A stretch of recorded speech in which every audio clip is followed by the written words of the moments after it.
He explicado. Ahora sí, por favor, pasemos. Ahí están los conceptos. Por ejemplo, el señor Villazón y Sierra, los autores que nos dicen que el shock, el estado de shock, es la situación hemodinámica caracterizada por la mala irrigación capilar e hipoxia celular con lesión consecutiva de órganos vitales. Eso ya lo habíamos adelantado. Cecilia en su texto nos dice que el estado de shock es la reducción profunda y generalizada, porque esto va a ocurrir en todo el cuerpo sistémico, de la perfusión tisular eficaz, lo que habíamos anotado acá, el volumen efectivo circulante, y que lleva a la disfunción e insuficiencia orgánica, porque no se va a comprometer un tejido en específico, todos los órganos se van a comprometer. Pero reitero, y ya lo he aclarado, hay órganos lábiles, ya hemodinámicamente, o sea, a estos cambios son muy lábiles. En cambio hay otros tejidos que son resistentes a los cambios hemodinámicos. Robbins nos dice, es la hipoperfusión sistémica, lógico, con reducción del gasto cardíaco, ya, o volumen efectivo circulante, lo hemos aclarado, que lleva a la hipotensión, que sería la hipoperfusión, y el estado de hipotensión y disminución de la presión arterial media, con alteración de la perfusión e hipoxia tisulares. ¿Qué nos dice Porte en su texto? El estado de shock es una falla aguda del sistema circulatorio para proporcionar un suministro sanguíneo adecuado a los tejidos con hipoxia tisular. Muchos redundan, pero complementan. Argente nos dice, Argente, que es más sindromático, más semiológico, dice, es un estado en el que la perfusión es inadecuada para satisfacer las demandas metabólicas del organismo. Sigamos. Tenemos algunos conceptos adicionales. Guyton nos dice, el estado de shock es un flujo sanguíneo inadecuado, generalizado, con daño tisular por hipoxia y otros nutrientes. Lang nos dice, es una anormalidad en el sistema circulatorio con riego tisular inadecuado, con gasto cardíaco relativo o del todo insuficiente. Gutiérrez nos dice, es el síndrome clínico por inadecuada perfusión tisular con disfunción tisular. Y finalmente un concepto que podemos englobar, que es un proceso de alteración hemodinámica con disminución del volumen efectivo sanguíneo, gasto cardíaco reducido e hipoxia tisular. Entonces son los conceptos más habituales que van a encontrar en los diferentes textos de consulta. Sigamos, por favor. Factores que predisponen el estado de shock, ya estábamos hablando de alguno de ellos. Un gasto cardíaco reducido, de hecho es la base para la mayoría de los estados de shock, un gasto cardíaco reducido. Pero también hay que considerar, y lo había aclarado al inicio, no solamente es tema de corazón, porque si hablamos de gasto cardíaco es como que solamente el corazón está fallando. No, también se pueden comprometer las resistencias vasculares. ¿Por qué? Porque las resistencias vasculares juegan un rol importante cuando hay mecanismos vegetativos de vasoconstricción o vasodilatación, y con eso ya tienen la respuesta de muchos otros eventos que van a acontecer. Y lo que también es muy fundamental para el estado de shock, un volumen sanguíneo efectivo circulante que se vea reducido, ¿verdad? Entonces son los determinantes del estado de shock. De hecho, cuando ya estábamos analizando el shock de tipo hipovolémico, ya hemos hablado de esta primer determinante. ¿Quién ha estado disminuido? Se ha contraído el volumen de sangre, ha disminuido más del 10%. Entonces eso ha generado la predisposición de llevar al estado de shock. Sigamos. ¿Qué es hemodinamia? Porque tenemos que entenderlo. Hemos, sangre, y dinamos, fuerza o poder. Entonces es un proceso de movimiento sanguíneo. De hecho, la circulación que conocemos habitualmente, que es gasto débito cardíaco, es el volumen de sangre expulsado de los ventrículos en un minuto. Ya sabemos, hace un rato hemos calculado más o menos entre 5.600 a 6.400 mililitros de volumen por minuto. Las resistencias vasculares es la fuerza que se opone, ¿ya?, que generan los vasos sanguíneos, ejercida por el paso de la sangre. La sangre está pasando y empuja la pared, Eso es presión arterial. Pero la pared del vaso sanguíneo se mantiene firme mientras la sangre está pasando. Eso es resistencia vascular. Entonces, cuando las resistencias están cambiantes, pueden conllevar a un estado de shock. Volumen sanguíneo efectivo es el volumen circulante de sangre que perfunde a los tejidos ubicado en el sistema arterial. Eso ya lo hemos aclarado. De 600 a 700 hay autores que van hasta 800 mililitros de volumen de sangre. ¿Ya? O sea, es la cantidad de sangre que necesitamos que sí o sí estén en las arterias, en todas las arterias. No estoy hablando específicamente solo de la aorta, no estoy hablando específicamente solo de las carótidas, las femorales ni otras. Es en todo el sistema arterial, esta cantidad de volumen. Sigamos. Esto creo que ya es un poco redundante, eso es fisiología, solamente un recordatorio. ¿De qué depende el gasto cardíaco? Porque ya hace un rato hemos dicho que el gasto cardíaco es un determinante para el estado de shock. Lógico. El gasto cardíaco depende, estábamos aclarando esto, de la precarga. El gasto cardíaco depende de la frecuencia cardíaca.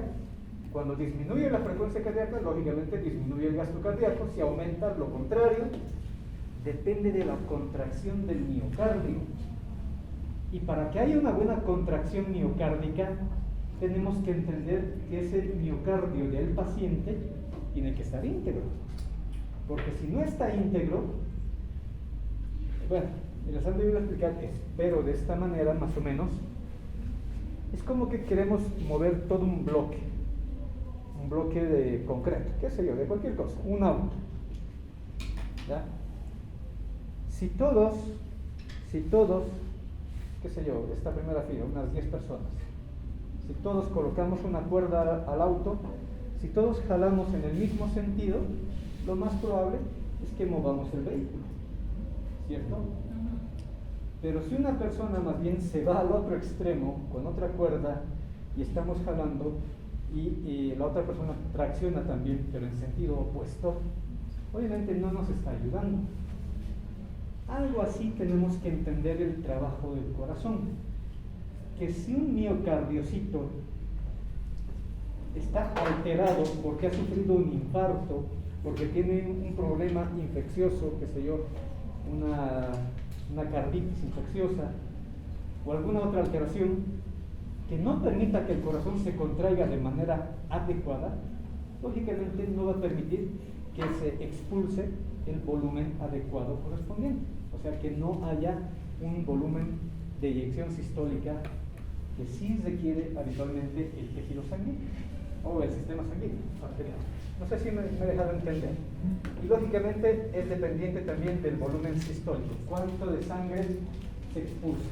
Entonces todos estos son determinantes para el gasto cardíaco. Sigamos. Resistencias vasculares. Las resistencias vasculares, ¿de qué dependen?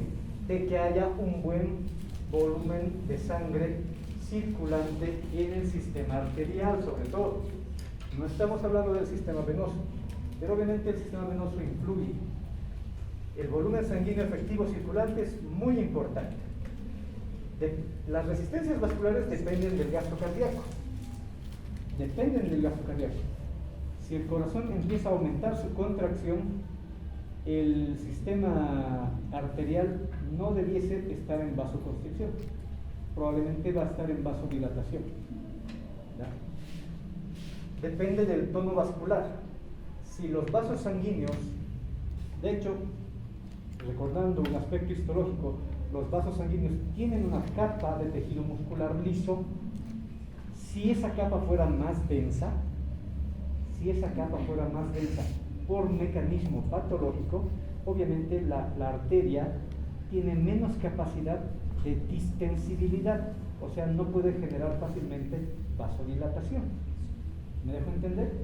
Si por algún mecanismo como el estado hipertensivo, en el estado hipertensivo, o sea, pacientes hipertensos, con el tiempo, porque la hipertensión puede durar 5, 10, 15, 20 años o más, inclusive dependiendo, ¿ya? Con el tiempo esos vasos sanguíneos se hacen más tensos, más duros.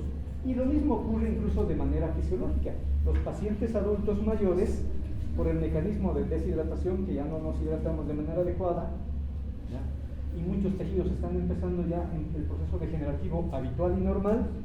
De hecho, los adultos mayores tienen mayor resistencia vascular. Por eso muchos son propensos a ser hipertensos. No sé si me estoy dejando entender. Entonces, es importante el tono vascular. Y eso implica cómo es la estructura de la pared del vaso sanguíneo, arterial. No estoy hablando de venas. Y lógicamente el trabajo hormonal, porque no olviden que el sistema vascular se rige por estímulos tanto vegetativos y hormonales, o sea, neurológicos y endocrinológicos. Por ejemplo, adrenérgico, vasoconstricción. Pero si no es estímulo, aunque puede ser también estímulo adrenérgico, pero me corrijo. Más bien, si fuera estímulo beta adrenérgico y no alfa adrenérgico, pues se generaría vasodilatación. Ya es diferente. ¿Ya? Ahora, hay hormonas como la vasopresina, la angiotensina, las endotelinas, ¿ya?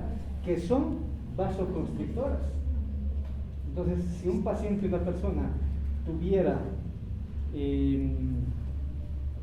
alta concentración o producción de estos componentes, lógicamente sus resistencias vasculares estarían aumentadas. Ahora, lo contrario, porque también nos interesa lo contrario.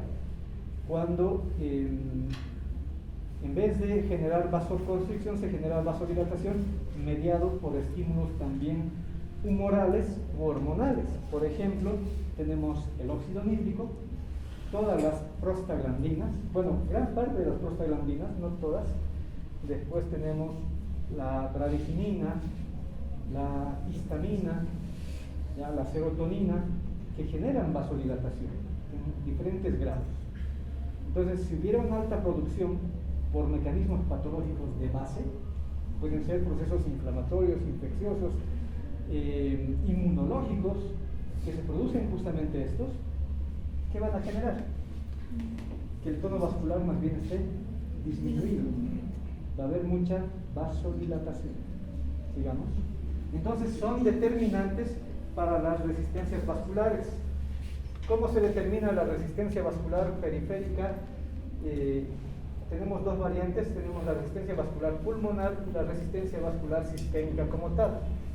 Se calcula presión arterial media por la presión venosa central, por la constante que sería 80, en este caso por los latidos minuto, y el gasto dividido entre gasto cardíaco. Algo similar para las resistencias sistémicas sería presión arterial media, presión capilar periférica por 80, que es la cantidad de latidos en minuto, dividido entre gasto cardíaco. Tiene que darnos más o menos una resistencia sistémica de 13.2 milímetros de mercurio por litro minuto, o 1.8 para la parte pulmonar. La que nos interesa es esta última, sistémica. Digamos,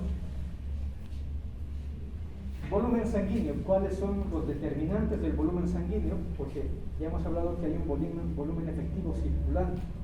¿Quiénes determinan que hay un buen volumen efectivo circulante? El estado de hidratación, ya hemos hablado de los pacientes grandes quemados, la cantidad de glóbulos rojos, habíamos mencionado trastornos hemolíticos, por ejemplo, o que el paciente o la persona no produzca la cantidad de glóbulos rojos, qué sé yo, por anemia plástica, porque su médula ósea no está produciendo de manera adecuada, por alguna patología. La misma frecuencia cardíaca, o sea, si disminuimos la frecuencia cardíaca, el volumen de sangre que expulsamos es menor, porque el gasto cardíaco reduciría. Los factores hormonales, como la eritropoyetina y otros, que son fundamentales para la formación de glóbulos rojos, y algunos factores renales. Sigamos. Bueno, aquí tenemos de hecho una tabla con las causas habituales de los diferentes trastornos de shock. Tenemos el hipovolémico, el cardiogénico, el obstructivo, que me olvidé de aquel, el obstructivo y el distributivo. ¿Ya? En el hipovolémico ya habíamos hablado de las hemorragias, otras que no son hemorrágicas, acumulación de líquido en tercer espacio, pérdidas gastrointestinales por vómitos, por diarreas, pérdidas urinarias, pacientes renales, obviamente. En el cardiogénico, por el miocardio, por alteración del miocardio, el más importante es el infarto agudo del miocardio. Luego tenemos contusión miocárdica, luego tenemos, ya está muy, miocardiopatías, después tenemos depresión farmacológica, obviamente generada por fármacos, estimulada por fármacos, estenosis, los diferentes cuadros o alteraciones valvulares. No vamos a reiterarlo todo, ya sería muy redundante y muy fácil para ustedes agarrarlo y verlo. De hecho, Josiana ya tiene la presentación, les va a pasar a todos. Sigamos, por favor.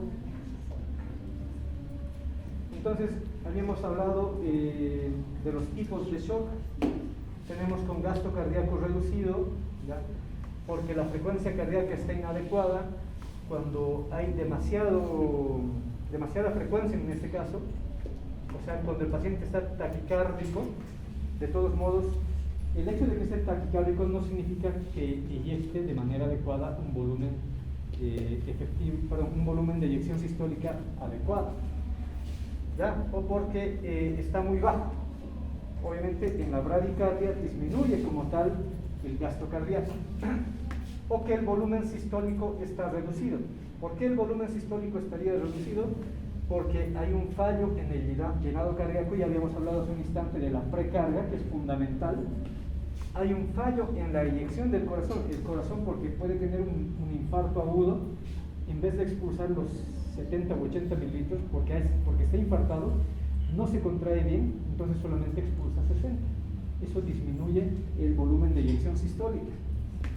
O que el volumen de sangre es insuficiente, lógicamente, eso es cuando la precarga definitivamente está abolida o disminuida. Por resistencias periféricas disminuidas, vasodilatación inadecuada. Esto nos genera un shock cardiogénico, un shock de tipo hipovolémico y un shock de tipo distributivo. Este último, reitero una vez más, incluye el shock anafiláctico, el shock neurológico, el shock séptico. Sigamos. Otra manera, por su etiología, ya hemos dicho hipovolémico, cardiogénico, obstructivo, distributivo. Nos habíamos olvidado del obstructivo. Por la evolución, se clasifica el estado de shock en compensado, descompensado y reversible. Compensado cuando el mismo organismo puede mejorar sobre todo la presión arterial media, y eso teóricamente mejora la perfusión tisular y no se llega al estado de falla orgánica,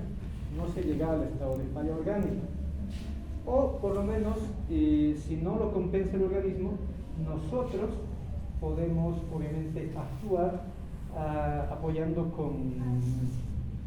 sobre todo con volumen, ¿verdad?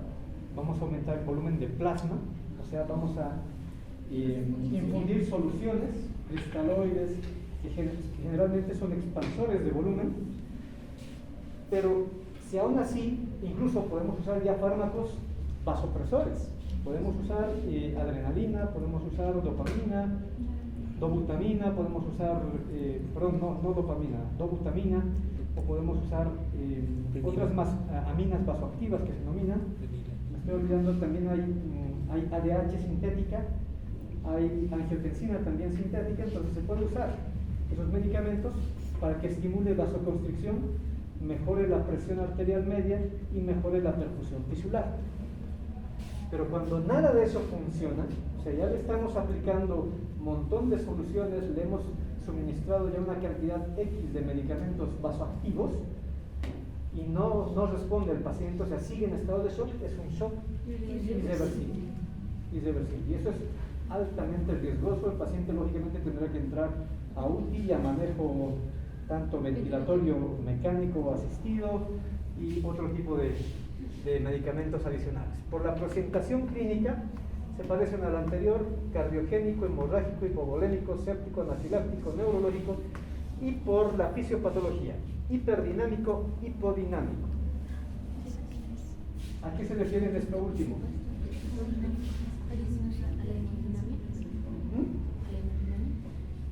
Sí, Flujo pero sanguíneo. Es la circulación. no, cuando es hiperdinámico, ¿ya? Es porque teóricamente no se ha perdido volumen de sangre. ¿Ya? No se ha perdido volumen de sangre y de hecho más bien se puede estar reteniendo más sangre y aumenta más bien la volemia y es hiperdinámico. ¿Ya? En cambio en el hipodinámico, obviamente la causa más probable es que haya una contracción o disminución del volumen sanguíneo total y esto afecta de manera considerable a la circulación. Sigamos por favor. Bueno, este es un cuadro otra vez de los diferentes tipos de shock: cardiogénico, hipovolémico, distributivo y el obstructivo, con las causas y la clínica que nos interesa reconocer, ¿ya? Y parte del tratamiento. Lo van a revisar, por favor, sigamos. Ya.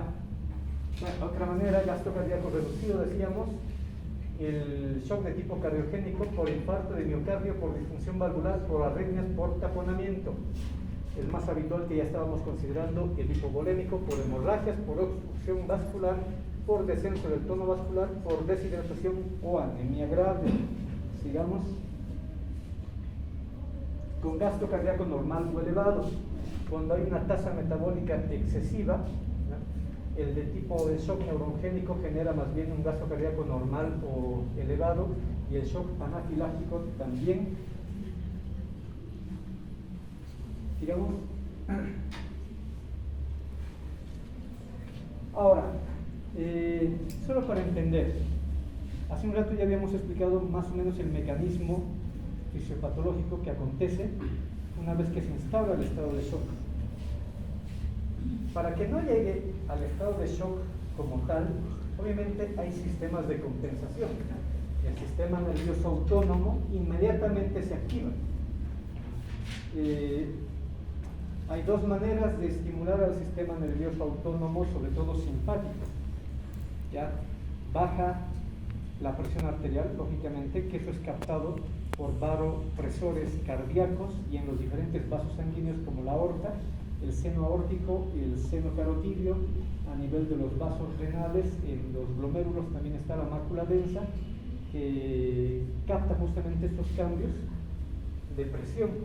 Entonces se mandan estímulos directamente hacia el sistema nervioso y la respuesta generalmente es de tipo adrenérgica, alfa-adrenérgica, y se libera lógicamente adrenalina o noradrenalina. La liberación de estos compuestos está dirigida a que estas hormonas se acoplen a sus receptores, sobre todo de tipo alfa-adrenérgicos, para generar vasoconstricción. Pero si hablamos del sistema nervioso autónomo, además llega al corazón, y en el corazón ¿qué va a generar? Cronotropismo positivo y inotropismo positivo. Entonces aumenta el número de latidos, aumenta la frecuencia cardíaca y aumenta la fuerza de contracción del corazón. ¿Esto para qué? Para mejorar el débito cardíaco. De manera endocrinológica también hay una respuesta compensatoria que es un poco más lenta que la del sistema nervioso autónomo. Se va a generar vasopresina y tiroxina, ¿ya? O sea, la tiroxina con el objetivo de mejorar el consumo adecuado tanto de oxígeno como de glucosa. Y la vasopresina, lógicamente, ya les decíamos hace un instante, se usa y el mismo cuerpo lo produce para generar vasopresión. Y además, como el organismo piensa, y voy a decirlo de esta manera, piensa que si estamos entrando en un estado de shock es porque falta sangre. Eso es lo que piensa el organismo. ¿Por qué? Porque está bajando la presión. Los vasoreceptores están captando la caída de la presión y eso significa para el organismo, seguro se está perdiendo sangre. Entonces, ¿cuál es la manera de compensar? Con la vasopresina o ADH. Y que además de vasopresión, ¿qué más hace la ADH? Retiene volumen de agua. Retiene volumen de agua. O sea, aumenta la absorción final de agua en los túbulos colectores. Y finalmente, renal, adrenal, que de hecho trabajan juntos con el sistema renina, angiotensina, aldosterona, porque para retener agua necesitamos que también se retenga sodio, porque el mecanismo de retención de agua es osmótico simplemente, por lo tanto requerimos generar una concentración osmótica para que el agua difunda. Entonces, estos tres sistemas de compensación, ¿qué efecto van a generar en el organismo? Mejora la resistencia vascular sistémica, o sea, hay vasoconstricción, van a generar aumento y retención de mayor cantidad de agua. Ahora, si no se había perdido volumen, si no era hemorrágico, obviamente la volemia va a aumentar.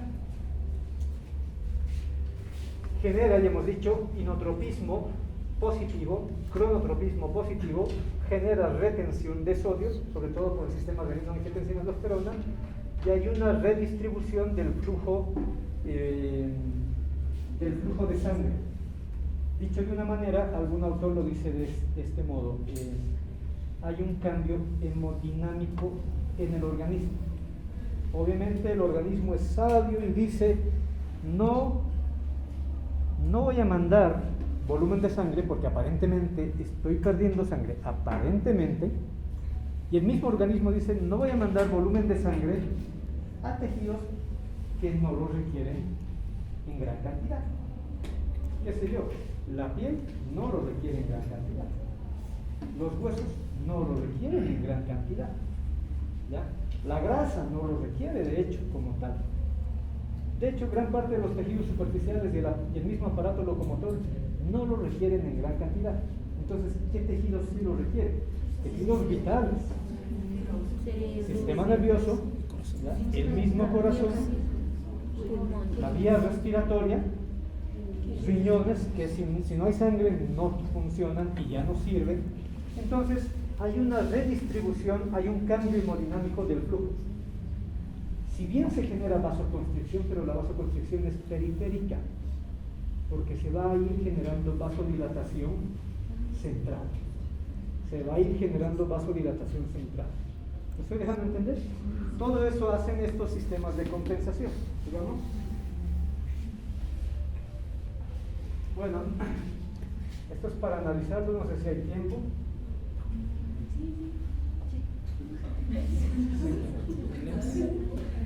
No hay tiempo, no tiene otra clase, ¿no? ¿A las 2? Ah, pero ya tengo hambre.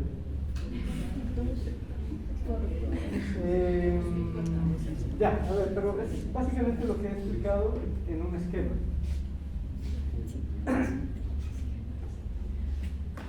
El hígado, ¿cómo aporta en el sistema de compensación? Produciendo el angiotensinógeno. Los riñones, ¿cómo aportan para el sistema de compensación? Liberando renina, ¿ya? La renina se va a encontrar con el angiotensinógeno en la circulación y la va a romper, la va a catabolizar y la va a convertir en angiotensina 1. La vía respiratoria, ¿cómo actúa para mejorar el sistema de compensación? Libera generalmente la enzima convertidora de angiotensina, aunque pueden estar en diferentes tejidos, no solamente en el sistema pulmonar, pero es importante en la circulación. Y la enzima convertidora de angiotensina se encuentra con la angiotensina 1 en la circulación y la convierte en angiotensina de tipo 2. La angiotensina de tipo 2 va a ir al sistema, a las cápsulas adrenales, a las glándulas suprarrenales, para que liberen aldosterona. La aldosterona va a los riñones para retener sodio. La misma angiotensina va a ir al tejido nervioso para que se libere ADH. La ADH baja también a los riñones y entre aldosterona y ADH retienen sodio y agua. Y eso en teoría debería mejorar la volemia y debería mejorar la precarga, debería mejorar el gasto cardíaco, debería mejorar el volumen efectivo circulante, debería mejorar la presión, debería mejorar la presión arterial media y por ende la perfusión tisular. De esa manera entonces tienen que actuar todos estos sistemas para compensar. Digamos, ¿cuál es el problema? ¿Cuál es el problema de los sistemas de compensación? Se convierten en un círculo vicioso. Se convierten en un círculo vicioso, pero mucho depende de la causa del estado de shock y mucho depende de cómo el organismo reacciona frente al estado de shock. Bueno, ¿qué está pasando? Lógicamente estamos suponiendo que hay una disminución del volumen sanguíneo, puede ser hemorrágico en este caso, un shock hemorrágico. Eso genera una precarga baja, o sea, un retorno venoso bajo. Si hay retorno venoso bajo, si hay una precarga baja, hay un gasto cardíaco bajo. Si hay un gasto cardíaco bajo, la presión arterial, ya hemos dicho, sobre todo la PAM, cae. Si no hay una buena presión arterial, la perfusión a los tejidos está baja. Si hay una perfusión baja, se genera hipoxia, ¿ya? No estamos diciendo que hay hipoxemia. Hipoxemia es otra cosa. No está llegando, hay buena cantidad de oxígeno, pero por una mala hemodinamia no está llegando bien a los tejidos. Eso es otra cosa. Hipoxia. El daño hipóxico genera daño vascular, lógicamente, y a los otros tejidos. Este mismo daño vascular, ¿qué va a generar? Que se segreguen, ya habíamos dicho hace un momento, que se segreguen compuestos humorales como óxido nítrico, prostaglandinas u otros que van a generar vasodilatación. Si hay vasodilatación, el corazón tiene que seguir trabajando más porque con vasodilatación, ¿qué ocurre? También baja la presión arterial. Entonces el gasto cardíaco tiene que volver a mejorar y el corazón tiene que seguir esforzándose. ¿Y eso a qué lleva? El daño vascular va a generar lógicamente extravasación de flujo sanguíneo, o sea, por la producción de los componentes humorales, radicinina, leucotrienos inclusive y otros, se genera la contracción a nivel de los lechos capilares. Si recuerdan, el tema de inflamación es similar, o sea, se va a ir generando mecanismos inflamatorios derivados de un estado hipóxico. Entonces va a salir agua, plasma en teoría, va a salir hacia el intersticio. Y si sale hacia el intersticio, vuelve a caer el volumen de sangre y otra vez, y otra vez, y otra vez. ¿Ya? Y al final, lo que pudiera haber sido incluso un estado de shock, sobre todo el de tipo no hemorrágico, o sea, con volumen de sangre total adecuado, al final el paciente más bien va a tener un volumen exagerado de sangre, sobre todo por aumento de plasma.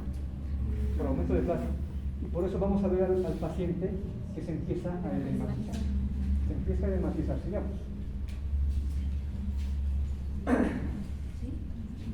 Esto es similar con el círculo vicioso, un poco más completo. Si disminuye el volumen de sangre, disminuye por disminución del retorno venoso, o al revés, igual puede generar disminución de la precarga, disminuye el gasto cardíaco, disminuye la presión arterial, disminuye la actividad de los vasoreceptores. Esto genera un reflejo medular que va a estimular a nivel del gasto cardíaco, a nivel del corazón en todo caso, un estímulo simpático y disminuye la actividad parasimpática. El estímulo simpático aumenta la frecuencia cardíaca para aumentar el gasto cardíaco y mejorar la presión arterial. El mismo reflejo medular genera una descarga simpática en el corazón para mejorar la contractilidad, ¿ya? Por mejorar el estímulo. Eso aumenta el volumen latido. O sea, si ya estaba cayendo de 70 y estaba bajando a 65, 60 mililitros por cada latido, entonces esto va a mejorar el volumen de eyección, va a mejorar, para mejorar el gasto cardíaco y para mejorar la presión arterial. El mismo reflejo medular genera la misma descarga simpática, pero a nivel del sistema venoso. Eso aumenta la fuerza de contracción del sistema venoso, mejora la presión venosa, mejora el retorno venoso y mejora el llenado ventricular, porque va a haber una buena recarga. Con una buena precarga, ¿ya? Aumenta el volumen diastólico final en el ventrículo, y mejora el volumen latido, aumenta el gasto cardíaco y mejora la presión arterial. Finalmente, la descarga simpática arteriolar genera aumento de la resistencia periférica, pero periférica, no central, y eso mejora la presión arterial. Son los sistemas de compensación que hemos dicho, pero dentro de un círculo vicioso. Sigamos.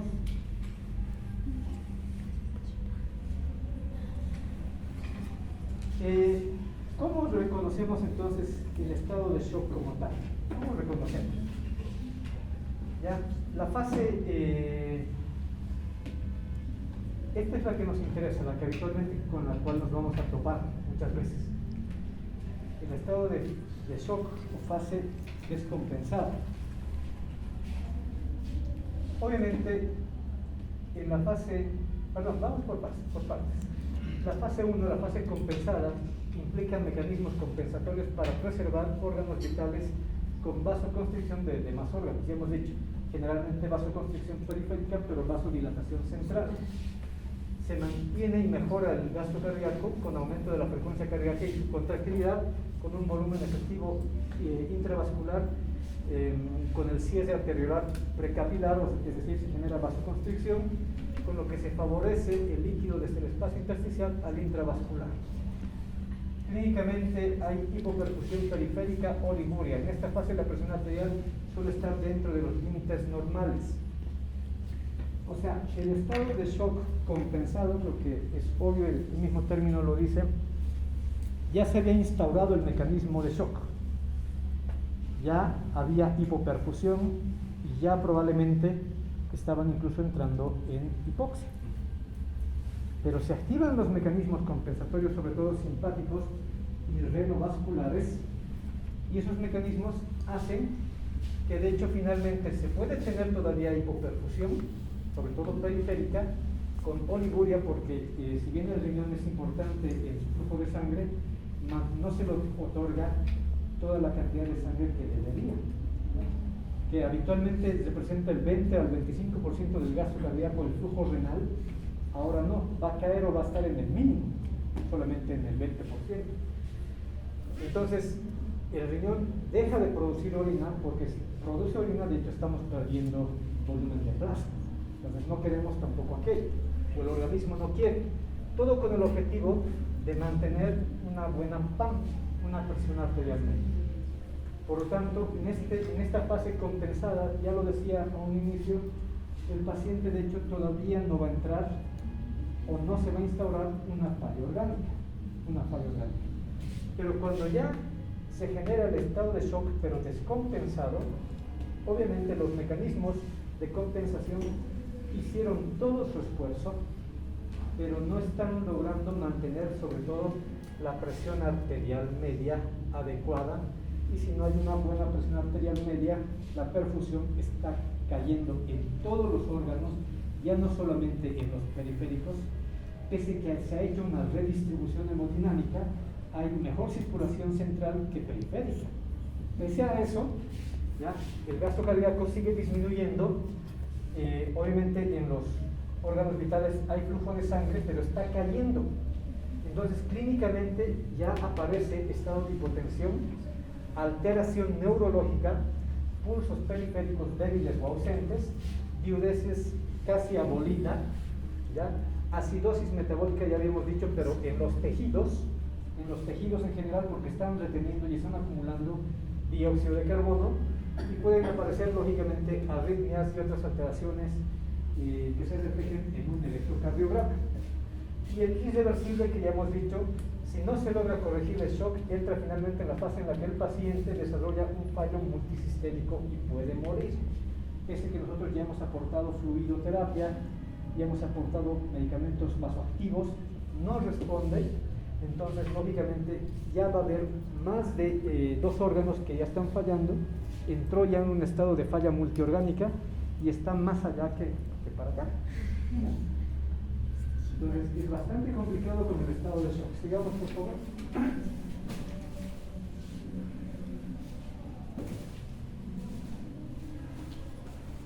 Esto es largo. ¿Cuánto nos queda? No, 1:20. No, ¿cuánto nos queda de diapositivas? La mitad. Muchas gracias. Lo dejamos para una siguiente.